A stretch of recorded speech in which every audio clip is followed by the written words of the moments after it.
before I read the story, I'm just going to finish making my tea. So get comfortable, and we'll see how this goes.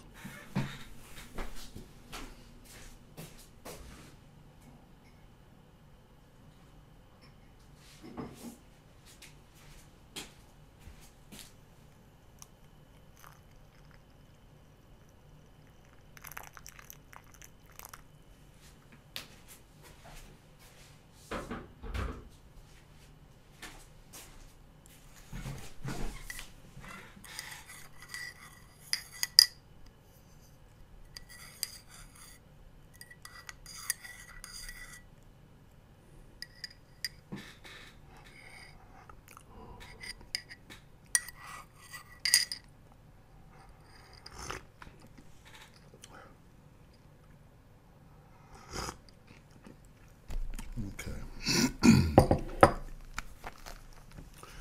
So, everyone get nice and cozy, and let's see what we're going to read today.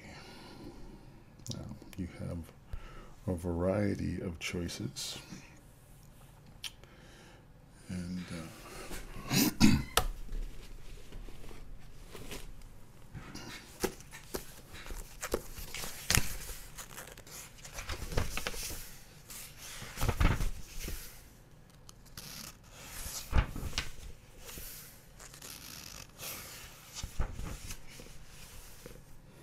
okay. So in the library we have, let's see, we have The Man Who Was Thursday, Extraordinary Adventure, War of the Worlds, At the Earth's Core, The Adventures of Pinocchio. You might be a little bit young for that. I mean, old for that now, but let's see, what's a good bedtime story?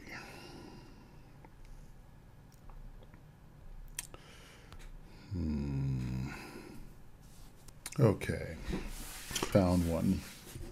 And I think, obviously, I'm not going to be able to read this in one go, so we'll do this a couple chapters at a time. Hopefully, it will be long enough for you to fall asleep to.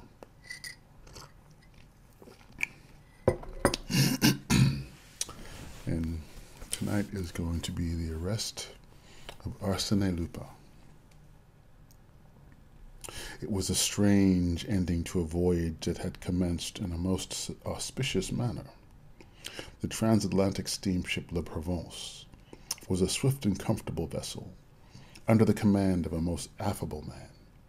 The passengers constituted a select and delightful society. The charm of new acquaintances and improvised amusements served to make the time pass agreeably. We enjoyed the pleasant sensation of being separated from the world, living, as it were, upon an unknown island, and constantly obliged to be sociable with each other. Have you ever stopped to consider how much originality and spontaneity emanate from these various individuals who, on the preceding evening, did not even know each other, and who are now, for several days, condemned to lead a life of extreme intimacy, jointly defying the anger of the ocean, the terrible onslaught of the waves, the violence of the tempest, and the agonizing monotony of the calm and sleepy water? Such a life becomes a sort of tragic existence, with its storms and its grandeur, its monotony and its diversity. And that is why, perhaps, we embark upon that short voyage with mingled feelings of pleasure and fear. But during the past few years, a new sensation had been added to the life of the transatlantic traveler. The little floating island is now attached to the world from which it had once been quite free. A bond united them, even in the very heart of the watery wastes of the Atlantic. That bond is the wireless telegraph, by means of which we receive news in the most mysterious manner. We know full well that the message is not transported by the medium of a hollow wire, No, the mystery is even more inexplicable, more romantic, and we must have recourse to the wings of the air in order to explain this new miracle. During the first day of the voyage, we felt that we were being followed, escorted, preceded even by that distant voice, which from time to time whispered to one of us a few words from the receding world. 2 friends spoke to me. 10, 20 others sent gay or somber words of parting to other passengers. On the second day, at a distance of 500 miles from the French coast, in the midst of a violent storm, we received the following message by means of wireless telegraph. Arsene Lupin is on your vessel. First cabin, blonde hair, wound right forearm, traveling alone under the name of R. At that moment, a terrible flash of lightning rent the stormy skies. The electric waves were interrupted. The remainder of the dispatch never reached us. Of the name under which Arsene Lupin was concealing himself, we knew only the initial. If the news had been of some other character, I have no doubt that secret would have been carefully guarded by the telegraphic operator as well as by the officers of the vessel. But it was one of those events calculated to escape from the most rigorous discretion. The same day, no one knew how, the incident became a matter of current gossip, and every passenger was aware that the famous Arsene Lupin was hiding in our midst. Arsene Lupin in our midst, the irresponsible burglar whose exploits had been narrated in all the newspapers during the past few months. The mysterious individual with whom Ganimard, our shrewdest detective, had been engaged in an implacable conflict amidst interesting and picturesque surroundings. What kind of name is Ganimard? I think I'm going to have a little bit of a problem with that one going forward.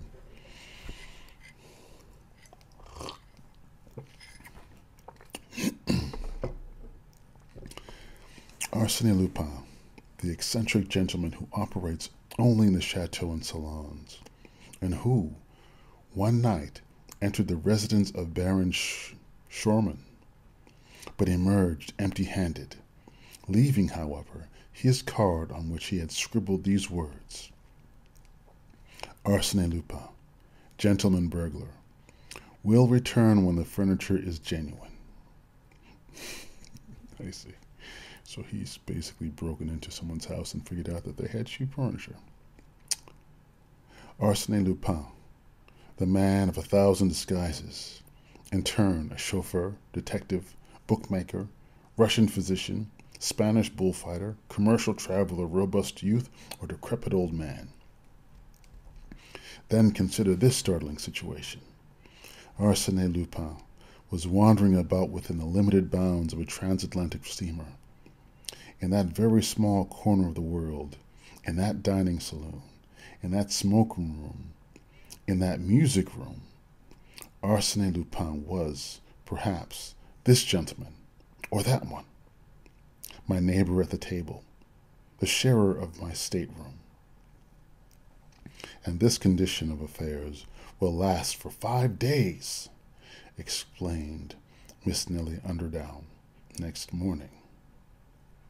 What kind of name is that? Miss Nellie Underdown. Will it be in French, Baba? It is unbearable. I hope he will be arrested.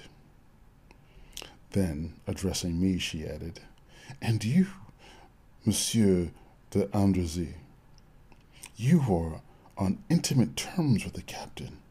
Surely you know something. I should have been delighted had I possessed any information that would interest Miss Nellie. She was one of those magnificent creatures who inevitably attract attention in every assembly. Wealth and beauty form an irresistible combination, and Nellie possessed both.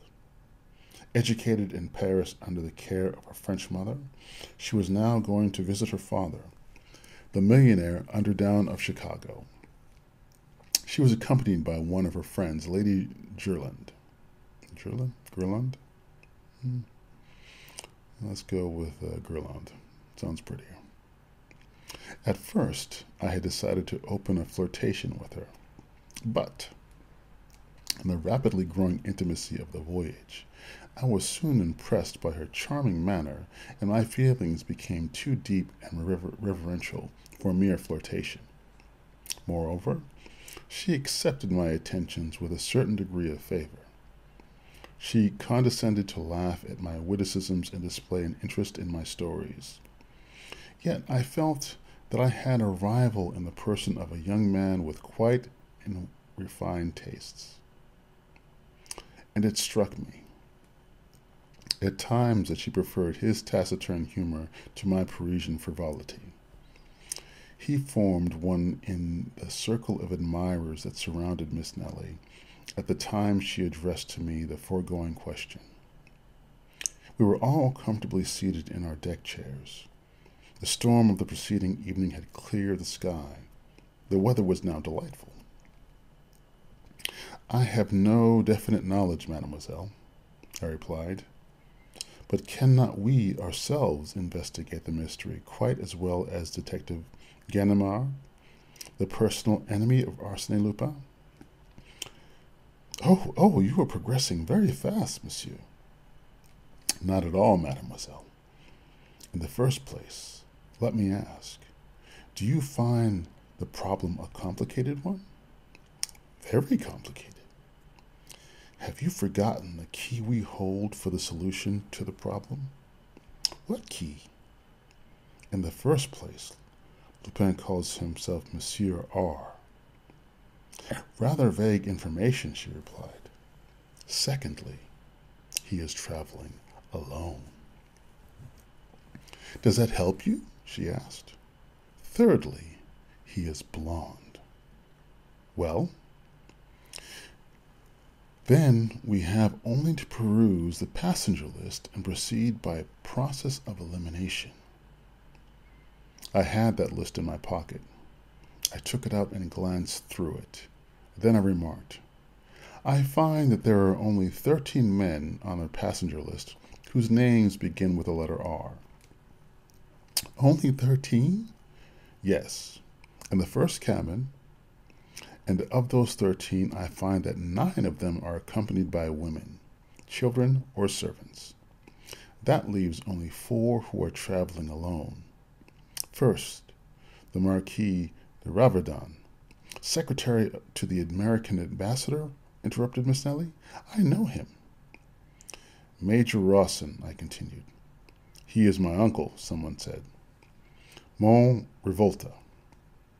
"Here," exclaimed an Italian, whose face was concealed beneath a heavy black beard.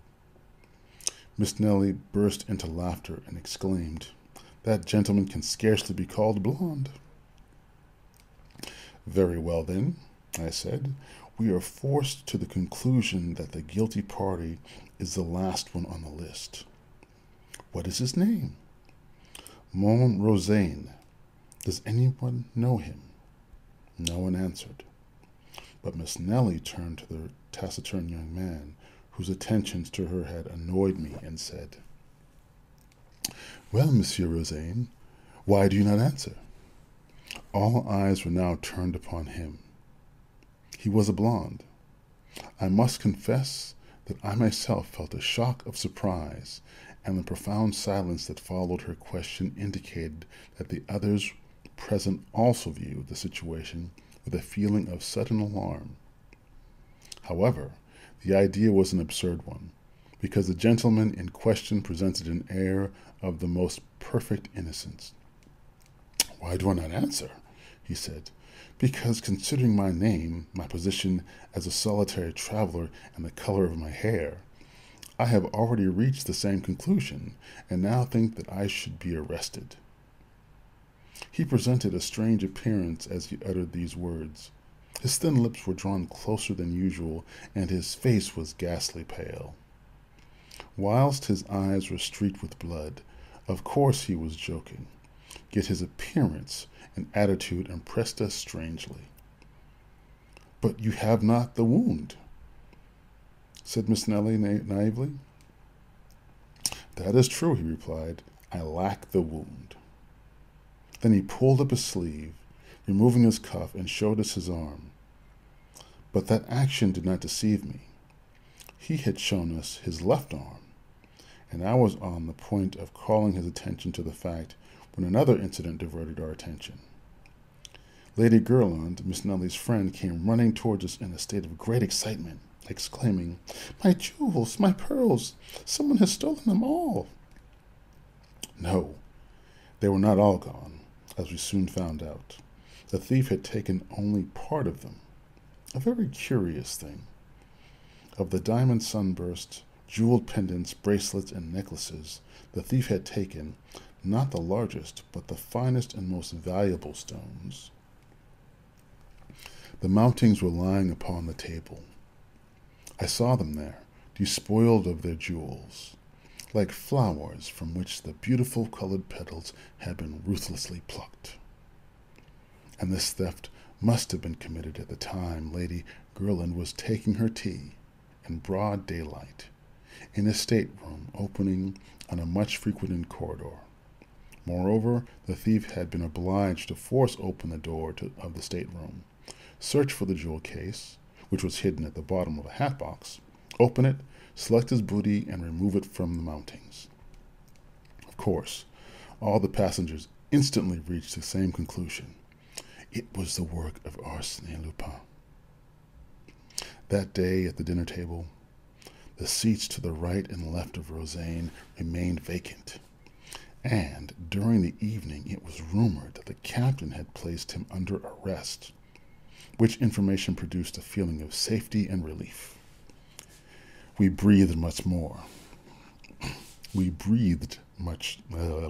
try that again. We breathed once more. That evening we resumed our games and dances. Miss Nellie especially displayed a spirit of thoughtless gaiety which convinced me that if Rosaine's attentions had been agreeable to her in the beginning, she had already forgotten them. Her charm and good humor completed my conquest. At midnight, under a bright moon, I declared my devotion with an ardor that did not seem to displease her. But next day, to our general amazement, Rosaine was at liberty. We learned that the evidence against him was not sufficient. He had produced documents that were perfectly regular, which showed that he was the son of a wealthy merchant of Bordeaux. Besides, his arms did not bear the slightest trace of a wound. Documents, certificates of birth, exclaimed the enemies of Rosaine. Of course Arsene Lupin will furnish you as many as you desire. And as to the wound, he never had it, or he has removed it. Then it was proven that at the time of the theft, Rosaine was promenading on the deck, to which fact his enemies replied that a man like Arsene Lupin could commit a crime without being actually present. And then, apart from all other circumstances, there remained one point which even the most skeptical could not answer. Who except Rosaine was traveling alone, was blonde, and bore a name beginning with R? To whom did the telegram point, if it were not Rosaine? And when Rosaine, a few minutes before breakfast, came boldly toward our group, Miss Nellie and Lady Gerland arose and walked away. An hour later, a manuscript circular was passed from hand to hand amongst the sailors, the stewards, and the passengers of all classes. It announced that Louis Rosaine offered a reward of 10,000 francs for the discovery of Arsene Lupin or other person in possession of the stolen jewels. And if no one assists me, I will unmask the scoundrel myself, declared Rosaine. Rosaine against Arsene Lupin, or rather, according to current opinion, Arsene Lupin himself against Arsene Lupin. The contest promised to be interesting. Nothing developed during the next 2 days. We saw Roseanne wandering about day and night, searching, questioning, investigating. The captain also displayed commendable activity. He caused the vessel to be searched from stern to stem. They messed that one up there. He caused the vessel to be searched from stern to stern. I thought it was from stern to stem. Ransacked every stateroom under the plausible theory that the jewels might be concealed anywhere except in the thief's own room. I suppose they will find out something soon, remarked Miss Nellie to me. He may be a wizard, but he cannot make diamonds and pearls become invisible.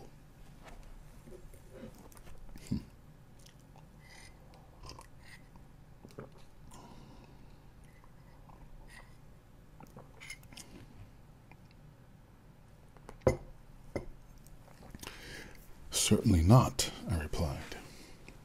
But he should examine the lining of our hats and vests and everything we carry with us.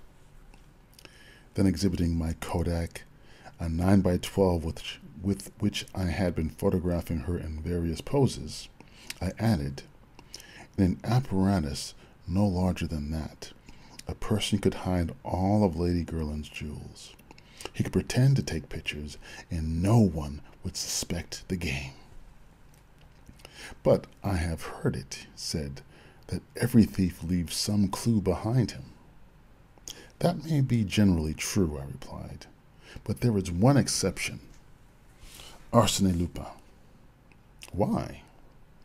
Because he concentrates his thoughts not only on the theft, but on all the circumstances connected with it that could serve as a clue to his identity.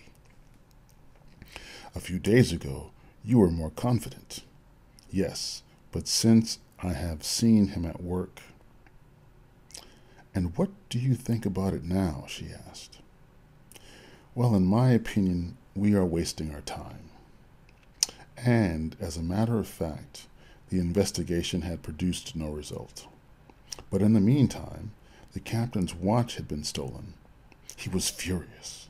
He quickened his efforts and watched Roseanne more closely than before. But on the following day, the watch was found in the second officer's collar box. This incident caused considerable astonishment and displayed the humorous side of Arsene Lupin. Burglar though he was, but dilettante as well, he combined business with pleasure. He reminded us of the author who almost died in a fit of laughter provoked by his own play. Certainly, he was an artist in his particular line of work, and whenever I saw Roseanne, gloomy and reserved, I thought of the double role that he was playing. I accorded him a certain measure of admiration. On the following evening, the officer on deck duty heard groans emanating from the darkest corner of the ship. He approached and found a man lying there, his head enveloped in a thick gray scarf and his hands tied together with a heavy cord. It was Roseanne. He had been assaulted, thrown down, and robbed. A card pinned to his coat bore these words: Arsene Lupin accepts with pleasure the 10,000 francs offered by Mon Roseanne. As a matter of fact, the stolen pocketbook contained 20,000 francs. Of course, some accuse the unfortunate man of having simulated this attack on himself. But apart from the fact that he could not have bound himself in that manner, it was established that the writing on the card was entirely different from that of Roseanne, but, on the contrary, resembled the handwriting of Arsene Lupin, as it was reproduced in an old newspaper found on board. Thus it appeared that Roseanne was not Arsene Lupin, but was Roseanne, the son of a Bordeaux merchant, and the presence of Arsene Lupin was once more affirmed, and that in a most alarming manner. and that in a most alarming manner.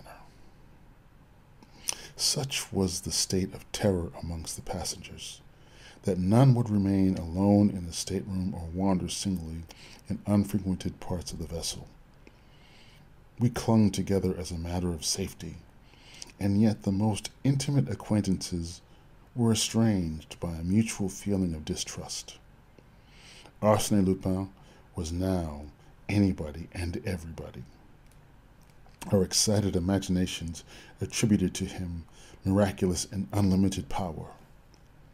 We supposed him capable of assuming the most unexpected disguises, of being, by turns, the highly respectable Mayor Rawson or the noble Marquis de Raverdan, or even, for we no longer stopped with accusing letter of R, or even such a person well known to all of us, and having wife, children, and servants.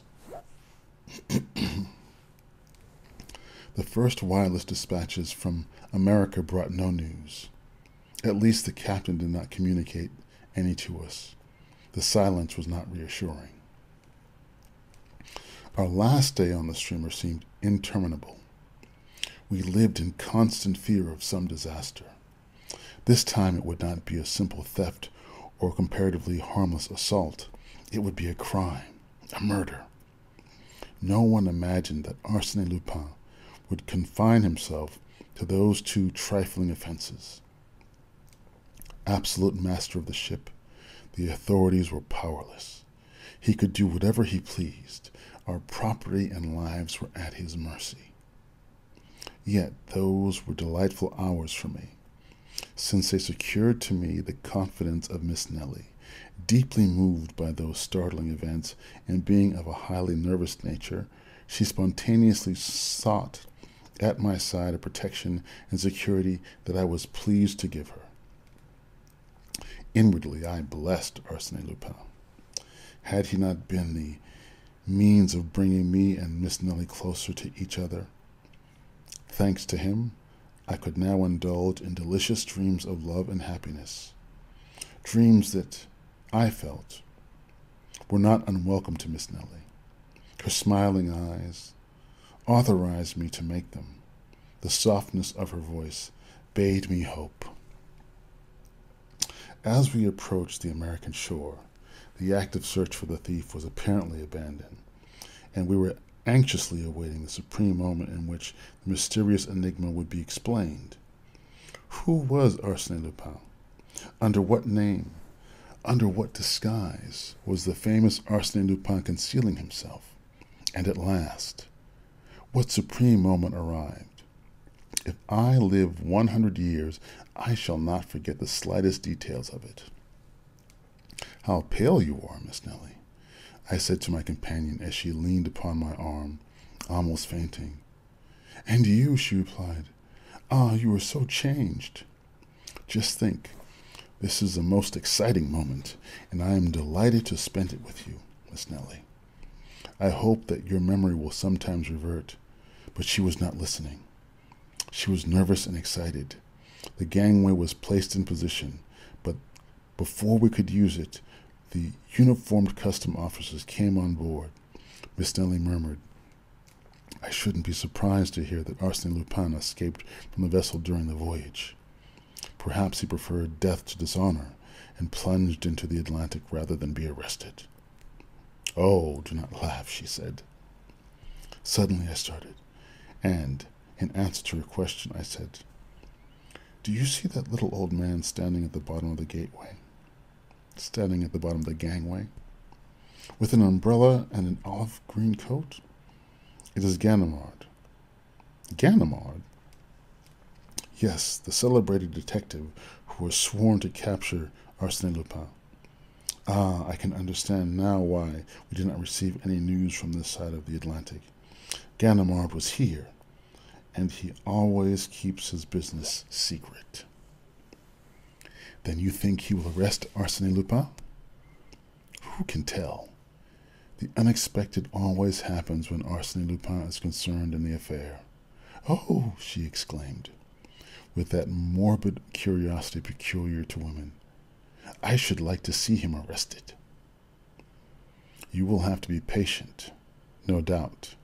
Arsene Lupin has already seen his enemy and will not be in a hurry to leave the steamer." The passengers were now leaving the steamer, leaning on his umbrella with an air of careless indifference. Ganimard appeared to be paying no attention to the crowd that was hurrying down the gangway. The Marquis de Riverdun, Major Rawson, the Italian Revolta, and many others had already left the vessel before Rozaine appeared. Poor Rozaine. "Perhaps it is he, after all," said Miss Nelly to me. "What do you think?" "I think it would be very interesting to have Ganimard and Rozaine in the same picture. You take the camera. I am loaded down." I gave her the camera, but too late for her to use it. Rozaine was already passing the detective. An American officer standing behind Ganimard leaned forward and whispered in his ear. The French detective shrugged his shoulders and Rozaine passed on. Then, my God, who was Arsene Lupin? "Yes," said Miss Nelly aloud, "who can it be?" Not more than 20 people now remained on board. She scrutinized them one by one, fearful that Arsene Lupin was not amongst them. "We cannot wait much longer," I said to her. She started toward the gangway. I followed, but we had not taken 10 steps when Ganimard barred our passage. "Well, what is it?" I exclaimed. "One moment, monsieur. What's your hurry?" "I am escorting mademoiselle." "One moment," he repeated, in a tone of authority. Then, gazing into my eyes, he said, "Arsene Lupin, is it not?" I laughed and replied, "No, simply Bernard de Andrézy." Bernard de Andrézy died in Macedonia 3 years ago. If Bernard de Andrézy were dead, I should not be here, but you are mistaken. Here are my papers. They are his, and I can tell you exactly how they came into your possession. "You are a fool!" I exclaimed. "Arsene Lupin sailed under the name of R." "Yes, another of your tricks, a false scent that deceived them at Havre. You played a good game, my boy, but this time luck is against you." I hesitated a moment. Then he hit me with a sharp blow on the right arm, which caused me to utter a cry of pain. He had struck the wound, yet unhealed, referred to in the telegram. I was obliged to surrender. There was no alternative. I turned to Miss Nelly, who had heard everything. Our eyes met. Then she glanced at the kodak I had placed in her hands and made a gesture that conveyed to me the impression that she understood everything. Yes, there, between the narrow folds of black leather and the hollow center of the small object that I had taken the precaution to place in her hands before Ganimard arrested me, was where I had deposited Rozaine's 20,000 francs and Lady Gerland's pearls and diamonds. Oh, I pledge my oath that, at that solemn moment, when I was in the grasp of Ganimard and his 2 assistants, I was perfectly indifferent to everything, to my arrest, the hostility of the people, everything except this one question. What will Miss Nelly do with the things I had confided to her? In the absence of that material and conclusive proof, I had nothing to fear. But would Miss Nelly decide to furnish that proof? Would she betray me? Would she betray me? Would she act the part of an enemy who cannot forgive, or that of a woman whose scorn is softened by feelings of indulgence and involuntary sympathy? She passed in front of me. I said nothing, but bowed very low. Mingled with the other passengers, she advanced to the gangway with my kodak in her hand. It occurred to me that she would not dare to expose me publicly, but she might do so when she reached a more private place. However, when she had passed only a few feet down the gangway, with a movement of simulated awkwardness, she let the camera fall into the water between the vessel and the pier. Then she walked down the gangway and was quickly lost to sight in the crowd. She had passed out of my life forever. For a moment I stood motionless. Then, to Ganimard's great astonishment, for a moment I stood motionless. Then, to Ganimard's great astonishment, I muttered, "What a pity that I am not an honest man." Such was the story of his arrest as narrated to me by Arsene Lupin himself. The various incidents, which I shall record in writing at a later day, have established between us certain ties, shall I say, of friendship.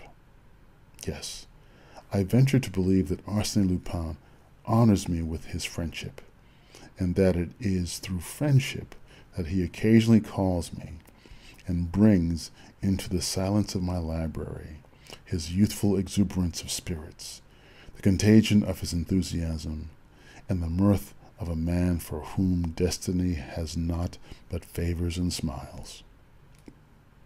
His portrait? How can I describe him? I have seen him 20 times, and each time he was a different person. Even he himself said to me on one occasion, "I no longer know who I am. I cannot recognize myself in the mirror." Certainly he was a great actor, and possessed a marvelous faculty for disguising himself. Without the slightest effort, he could adopt the voice, gestures, and mannerisms of another person. "Why," said he, "why should I retain a definite form and feature? Why not avoid the danger of a personality that is ever the same? My actions will serve to identify me." Then he added, with a touch of pride, "So much the better if no one can ever say with absolute certainty, 'There is Arsene Lupin.' The essential point is that the public may be able to refer to my work and say, without fear of mistake, 'Arsene Lupin did that.'"